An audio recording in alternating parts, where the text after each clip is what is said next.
আপনি জানেন কি শামুকের 25,000 দাঁত আছে?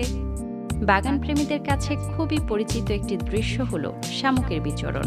শামুক হচ্ছে নরমদেহী এবং পেঁচানো খোলকে আবৃত থাকা একটি প্রাণী।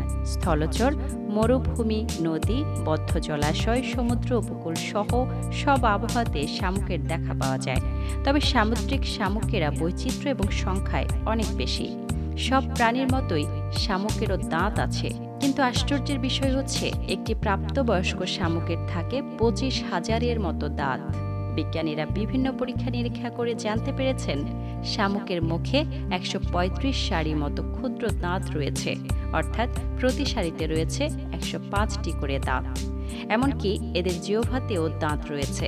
বিজ্ঞানীরা আরও জানতে পেরেছেন গুয়েথাইট নামক একটি উপাদান দিয়ে তৈরি হয় এই দাঁতগুলো, যা বিশ্বের সবচেয়ে মজবুত এবং টেকসই দাঁতগুলোর ভেতর অন্যতম। শুধু তাই নয়, কোনো কারণে দাঁতগুলো ক্ষতিগ্রস্ত হলে সেগুলো শামুক নিজেই পুনরুদ্ধার করতে সক্ষম।